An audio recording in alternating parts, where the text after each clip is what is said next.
Man, do you want to become more confident and do you want to attract an abundance of high quality women or your dream relationship? Do you finally want to be your true authentic self, bro, without putting on a persona or a mask to please someone else? Do you want to fucking finally ditch your inner Kevin and actually become the greatest possible version of yourself that I call Hercules? Then, bro, this video is for you because I'm going to give you the 10 things that you need to stop doing immediately so that you become the best possible version of yourself. And after I implemented all those, my life completely transformed. So let's get straight into this. This is not superficial bullshit advice. This is actually deep stuff. I'm going to share with you the raw truth. And man, I promise you, this is going to be epic. Quit seeking external validation, bro. For 27 years, I was seeking external validation because I was raised as this good boy by my grandma. I was supposed to become this typical nice guy, right? And she always told me, make sure that everyone likes you and make sure that the neighbors think good of us, right? So that was then like filtering through my entire behavior and actions and habits throughout my first 27 years until I fucking realized, bro, like this is not how I want to live. Like most men think that it's only the nice guys, the Kevins, that are guilty of seeking external validation, but it's actually also, I'm going to call them the Andrews, you know, the high achievers. You know, I'm a high achiever, the hyper masculine guy. I used to be both the nice guy and the macho. And people don't realize that seeking external validation doesn't mean that you're like only pleasing someone. Seeking external validation can also come through, I need to sleep with as many women as possible, I need to make as much money as possible, and I need to drive the biggest fucking car possible, the biggest supercar, so that people fucking finally see me, you know? That is beneath all this validation seeking behavior. Now, bro, I am not saying that you shouldn't be a high achiever. I'm a high achiever myself. Most of my clients, or all of my clients, are high achievers. But most high achievers start from a place of insecurity. And then once you work through your insecurities, you actually realize, okay, bro, all this external validation that I'm trying to seek through status, money, etc., which are also primal desires, they are deeply wired within us. But through conscious effort, you can actually control your primal desires and you can change the motivation of why you're doing things. Because it's like when you constantly chase external validation through making more money, driving bigger cars, or pleasing, fundamentally, you're chasing like the horizon. You know, it's always within reach. You always see it. But no matter how fast you run, no matter how hard you go at it, you will never reach the horizon, bro. So it's always this elusive kind of destination that you will never reach. But because you're seeking this external validation from other men, from women, you are essentially sacrificing your current level of happiness or your current happiness because you stop living in the now. You always focus on what I don't have rather than what do I actually have. The high achiever like an Andrew or the people pleaser like the Kevin, they're both operating from a lack. They're operating from a place of scarcity, and that creates a bit of a needy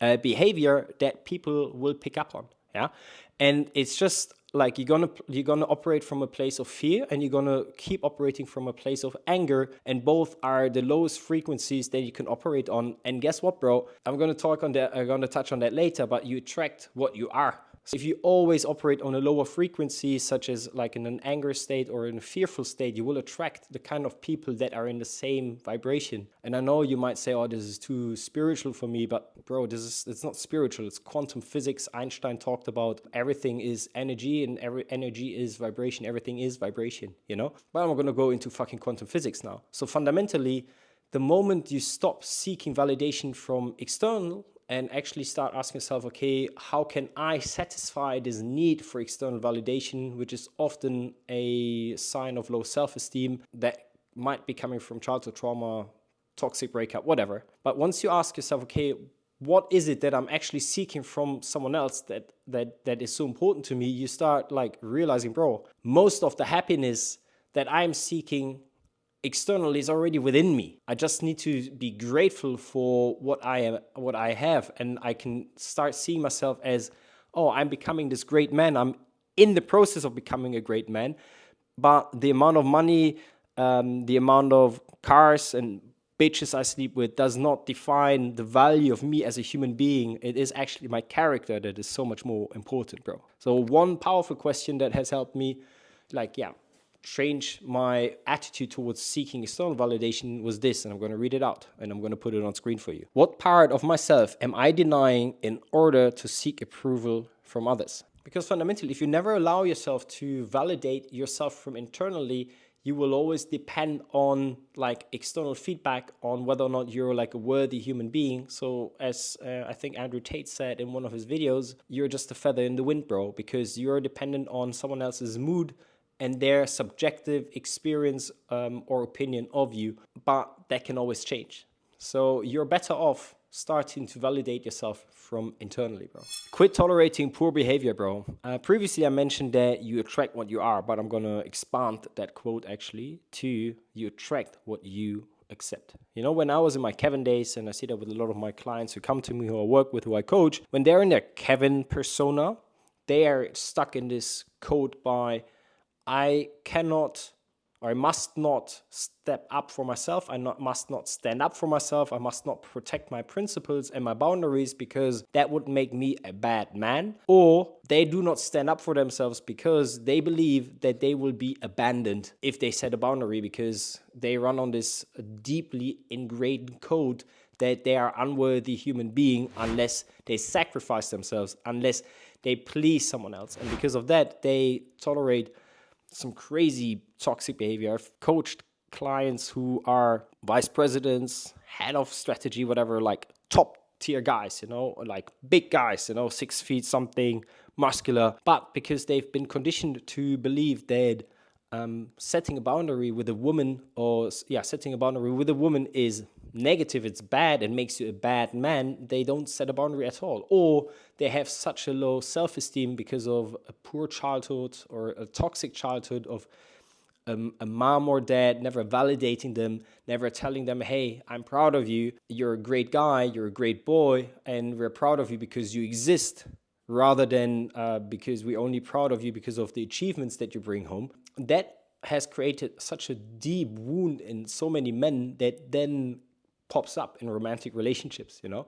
And that's why so many men act like Kevins in relationships or when they're around hot women, because they start pedestalizing a woman because they believe that physical beauty is a sign of a worthy human being with great values and a great character. And because of the childhood conditioning they run on, the code that's written inside of them, they believe, oh shit, she's beautiful. And because I never got the validation from my parents, they run subconsciously on this code that says, well, she's not going to validate me either because I am not worthy of her. So fundamentally, the underlying cause here is low self-esteem. It's a scarcity mindset of, oh, I will never find someone like her again, which is also a false belief. It is a code with a bug, you know. But whatever the underlying cause is, fundamentally, it just corrupts their behavior. It corrupts every man that I've coached so far, because they essentially let women get away with so many toxic things like cheating on them,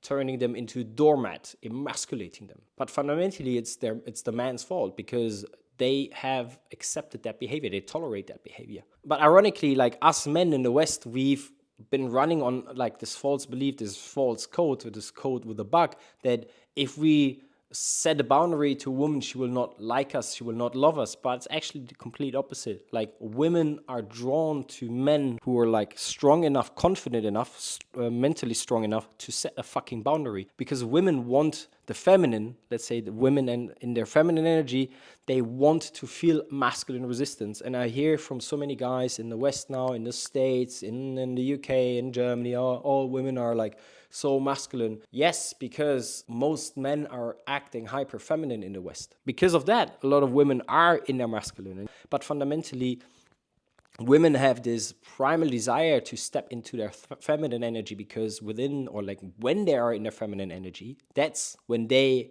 are allowed to be themselves as well. And every woman deep down, every human being, I think it was Carl Jung or Sigmund Freud, I'm not sure which one of those two, they said like true happiness is only achieved by becoming your true authentic self. So if you're in a relationship right now and your woman is creating lots of drama, or you've been broken up with recently and you just see yourself right now looking back and reflecting back at the relationship and saying, bro, I never set a boundary because I never wanted to upset her. Great, man, you had the right intention, but you had poor execution. Like, you need to stop trying to be liked and you need to start being respected, because especially women, man, they can only be sexually attracted to a man they respect. Obviously, it takes a specific level of confidence to be able to like set those boundaries. So here's a question that has helped me back in the days to like develop awareness about where my issues were coming from, you know, and that wasn't her that was the problem. It was my lack of extreme ownership that was actually the problem. What standard would you set for your relationships if you truly believed you were worthy of respect and love? Stop watching porn, bro. I know that this is one of the most or more obvious points that you should stop like engaging in to become a better man, but like no one truly actually tells you why you need to stop doing it. And most people tell you, when they give you a reason, most of those reasons are bullshit, you know, like porn doesn't lower your testosterone. Like, yes, there's a dip in testosterone right after, but then it spikes back. So there's no harm to your testosterone levels. And also women do not sense whether or not you watch porn, bro. They don't have that like neurologically wired in their brain, bro, because back in the days porn didn't exist. So, and the brain has not caught up yet, you know, with the evolution of technology. So that reason is also bullshit. But that doesn't mean that porn isn't bad for you. And I'm not here to shame you. I'm not here to yell at you and make you feel bad about it, because for me it's a choice that you make, you know. But the reason why I want to encourage you to stop watching porn is for one reason only, bro, and that is your reward center and your dopamine levels, essentially. Dopamine is the reward chemical that's being released when you engage in a specific activity. You know, dopamine is the chemical that drives all of our actions. You know, dopamine is being released when you eat food. Dopamine is being released when you approach a woman. Dopamine is released when you are overcoming a specific, like, challenging task, for instance. Yeah. So at the core of all your behavior stands dopamine. Now, dopamine is essentially your conqueror chemical. Now, when you watch porn, you get a massive dopamine spike. But the issue here is that you're going to get a massive reward without putting any effort in, other than clicking through a few sites and maybe having the patience to find your ideal girl for the day. What you're essentially doing here is you create a death caused by 1,000 wanks, as I would call it. Because you're essentially subconsciously telling yourself, I'm going to go the easy path. You're training the Kevin muscle in your brain, which is I'm going to go pursue the least path of resistance. I'm going to create a low effort action. And because I want to get the reward without having to put the effort in, which is a natural, like, totally human being, but a spillover effect for other activities, because dopamine doesn't care about what source is being used to let it be released. So this low effort dopamine depletion that you're exposing yourself will have spillover effects in other areas of your life, because you're teaching yourself to avoid the difficult task, to avoid the difficult thing. And that's why you are avoiding to approach women, for instance. That's why you're avoiding to set a boundary with your girlfriend or with your wife, because another area of your life that you've been excessively engaging in is now having an impact on, which is porn, is now having a direct impact on other areas of your life, where you are now relying on overcoming adversity, but because you've taught yourself to get a reward without facing adversity, your nervous system shuts down. Your entire chemical, like, reward system is like shutting down, because it's like, yeah, it's not worth it. I prefer the easy path. And yeah, that's why you need to fucking stop watching porn, bro, because you're essentially teaching yourself to become weaker. Stop denying your own masculinity, bro. So I've been raised by my grandma and under a heavy influence also by my mom, and both taught me that masculinity is toxic. Masculinity in itself isn't toxic. It's the absence of it that is toxic. And I want to add another level of nuance to this, because that conversation is rarely had on the internet nowadays. I believe masculinity has two toxic expressions and then the only healthy expression, so non-toxic expression. So we have the Kevin and the Andrew expression, which are two personas. Kevin is the most predominant expression of masculinity in the West, and expression might be the wrong word because the masculinity there is suppressed. So it's the weak form of masculinity, and Kevin is the kind of man that is too afraid of expressing assertively his masculinity, so he suppresses his masculinity. So it's the nice guy. So on the other side, we have Andrew, which is the expression of hypermasculinity. Now, while in terms of sexual attraction, for instance, Andrew will like fare better compared to Kevin because Andrew at least shows and expresses his masculinity. He will not be able to maintain long-term relationships because he is hypermasculine and will most likely operate from a shadow. So let's say an ego version of his, which will make him turn into this power-hungry tyrant almost, you know? And he's incapable of creating an emotional connection with a woman, for instance, because he's afraid of letting someone like get close to him and maybe be vulnerable, perceived as vulnerable, because in his point of view, vulnerability is weak, which it's not. Now, we have those two extremes, Kevin and Andrew, but in the center of those is Hercules. Hercules is the composed, grounded masculine version of masculinity, or expression of masculinity, yeah? And that is the ultimate form that you should strive for. Because fundamentally, if you're looking to have a like long-lasting relationship with your dream woman, a dream marriage with lots of passion and lots of love, you need more than connection, bro. You need actually masculinity. At the foundational level of sexual attraction is masculinity. When you break down attraction into its three main like levels of the core pillars, it's attachment, love, and lust. Now you can create an attachment / a bond with a woman without masculinity, so that's purely based on emotional connection, but you will not be able to create like a check the box of lust, and you will also not create tick the box of love, because you will deny some of the most ultimate female fantasies, which are taming a wild lion and taming a bad boy and being protected by a masculine man. A nice guy, a Kevin, will not be able to do that because his lack of masculinity will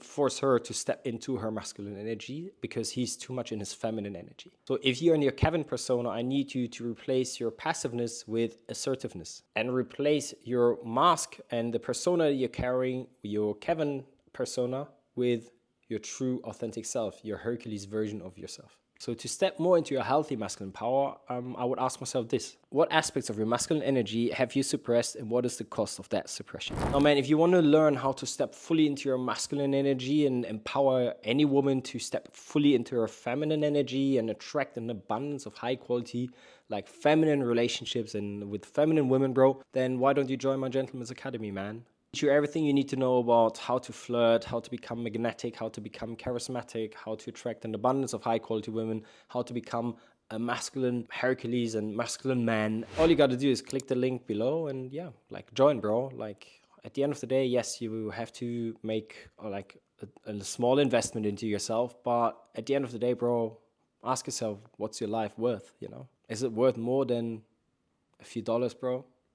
I need you to stop escaping your emotions, bro. Emotions are a CTA, a call to action, not a CTS, a call to suppress. So emotions are like, I know that you've been told that emotions are for the weak and you should man up, but fundamentally that is a sign of weakness, because a grounded masculine man and actually a secure man is capable of like facing his emotions, you know? Facing your emotions does not mean that you become them. Facing your emotions means that you are becoming aware of them, and then you choose your response, whether or not you actually gonna give into that emotion. Because, and this is gonna be a game changer for you, bro, is emotions and feelings are two different things. Emotions are the physiological response to an event in the external environment of yours.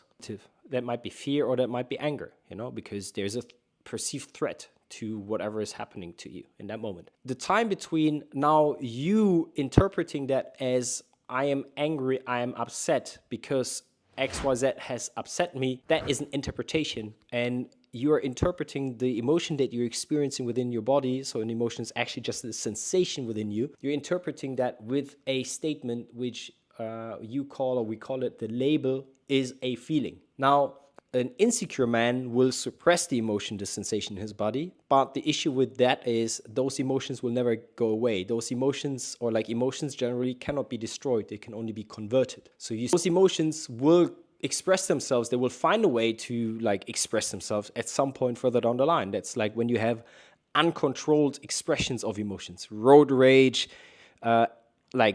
losing your temper in an argument with your girl about like small things, or like getting passive aggressive when someone doesn't like do what you ask them to do. So why is it so important for you to actually face your emotions? Because first of all, obviously you can't outrun them, so they will always be with you until you express them. That's point number one. And point number two, and that is actually, I don't want to say more important, but it's also an underrated important factor, which is, what is a woman's main language, bro? Emotions. Feelings. Now, if you as a man are disconnected from your own emotions and own feelings, you will have a hard time understanding women and a hard time speaking her language, which will like prevent you from building a deeper emotional connection, which is one of the 5 primary desires that every woman has. And because you're incapable of understanding her language, which is feelings and emotions, and because you're incapable of building a deeper connection with her through this emotional, like emotionese, or like her language emotions, you're essentially will run into like a Chinese wall when you're like in a long-term relationship, or even on dates, because women are not, or high quality women at least, are not interested in superficial conversations. They're not interested in superficial relationships or superficial bonds. So ultimately, bro, face your fucking emotions, or you will never have a fulfilling, loving, passionate relationship. It's your choice. So there are 2 ways to improve your emotional regulation and facing your insecurities. First of all, you got to ask yourself, what emotions am I avoiding, and what would happen if I allowed myself to truly feel it? And second, I need to become aware of the fact that only because you experience a sensation in your body does not mean that you have to fully entertain it and become that sensation. There is something called response ability. Which means there is an ability to respond to that emotion. There's a small window of a few split seconds, or actually a few seconds, where you can decide, okay, I feel a sensation in my body. How do I want to respond to that sensation? So let's say if there is an argument with Sandra, for instance, and believe it or not, yes, we have arguments, but those arguments stay respectful. There's no yelling whatsoever, because we've worked on our emotional regulation. So if there's an argument and I disagree with Sandra and it actually triggers me what she says, what I do in that moment is I take a deep breath, breathe out, and I calm down my nervous system and let my emotional, like physiological response be processed by my conscious brain. And then I choose whether or not I'm going to engage or not. But because of the deep breath, I gain back control. And that is the ability to respond that I have. Quit drinking alcohol, bro. I've been sober for 400 plus days. I stopped counting, and it's been a game changer for my life, for my productivity, for my libido, for my general happiness of life, because I stopped sacrificing tomorrow for today. I believe alcohol is one of the biggest glorified poisons out there, and I'm not saying that you should completely give up on drinking, but I want you to become aware of the fact how much destruction alcohol causes in your life. I've woken up in the A&E 3 times with severe alcohol poisoning. I had several car crashes. I've lost a couple of teeth while I was drunk.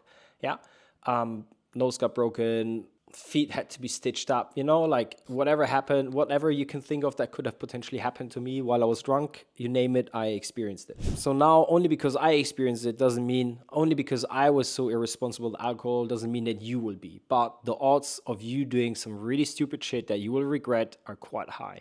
So that should be the reason number 1 why you should stop drinking alcohol, because there is a lot of things that you would never do if you were to be sober. And number 2 is, and this is actually the more important point, is I used alcohol as a crutch to feel confident on dates or when going out and clubbing and dancing, because as men we have this weird like interpretation, or like this weird perspective of a paradigm that we can only be ourselves when we are like drunk. for some reason.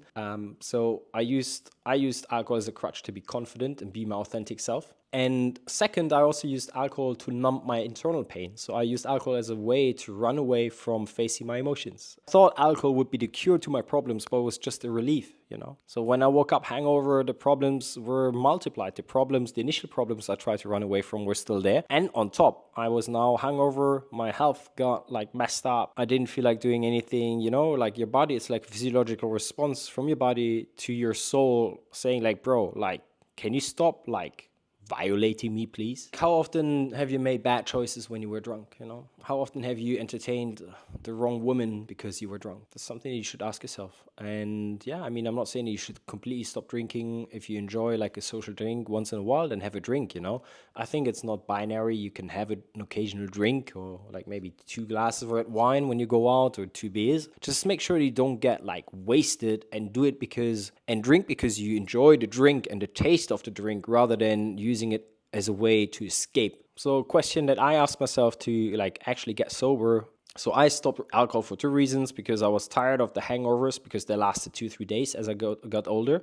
And another reason was because of obviously like my skin issue that got flared up, or that flared up every time I had alcohol. So those were the 2 main drivers to stop drinking. And one of the powerful questions I asked myself to, what am I using alcohol for to escape? And what would happen if I faced those insecurities instead of running away from them? Stop accepting cheap women in your life and stop thirsting over cheap women. I would say that one Aphrodite is worth more than 10 Tiffany the Throat machines, bro. I've slept with several hundreds of women, bro, and there were lots of Tiffany the Throat machines in there, and most of them were like, there was nothing in between the ears, bro, other than like some clouds, you know? And they were hot. They were really good and bad, bro, but that's it. And that gets boring very quickly, and it's extremely unfulfilling to be around these women because all they care about is like duck face. Oh, let me take another selfie. Ooh, oh, look at everyone. Look. I'm having such a great time. You know, they don't experience life. They don't add any value to your life, bro. You know? And I mean, if you look at Will Smith or Johnny Depp, look at what happened to them. They entertained the wrong kind of woman, a toxic woman, a cheap woman, and look at what happened to their career, bro. Most of the girls that you thirst over, like, what do you actually find attractive, like, about them, aside from their looks? And when you take looks away, most modern women are, and that's, again, I'm not bashing them, it's just a fact, most of them are like really, really boring, and there's not much they have to offer. So I would encourage you to focus on attracting high quality women who focus on, looking good. I'm not saying that you should completely sacrifice physical attraction because like, like you're a man, you know, you want something like nice and good looking next to you when you wake up, you know, but you want a natural beauty, you know. You don't want a woman that puts on maybe it's what you're looking for, but I often say, like, if she uses a lot of makeup, fake eyelashes, fake nails, and lots of other things that are fake, then what does this say about her self-esteem and her personality, character, and her values, you know? I think women that are naturally beautiful are the most beautiful thing on earth. I love women that are naturally beautiful, and these women often don't care so much. They're not obsessed with their appearance in terms of like looks, but they care way more about developing their character, developing their value system. And those women are the ones that you want for a long-term relationship, long-term fulfillment, and long-term happiness, bro. And this one is an underrated one as well. Like, stop sacrificing your sleep, bro. I used to work in finance. I used to work at a tech startup. I was running on 5 hours of sleep for years, bro. And I thought I would be cool. You know, I wanted to appear busy, but I did not realize how much I was sacrificing myself and how I was like running towards a heart attack, bro, because sleep is one of the most, if not the most important state of like recovery for the human body. You know, like your brain function gets like recovers, you know, like your muscles grow when you sleep.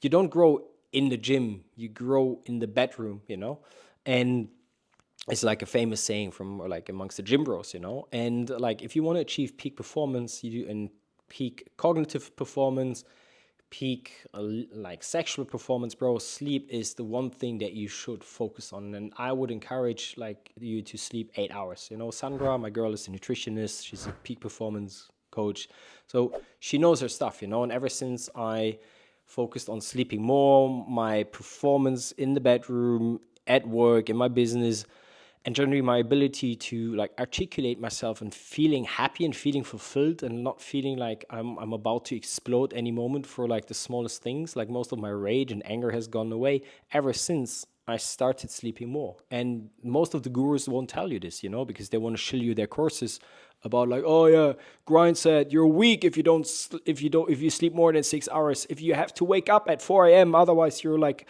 Kevin.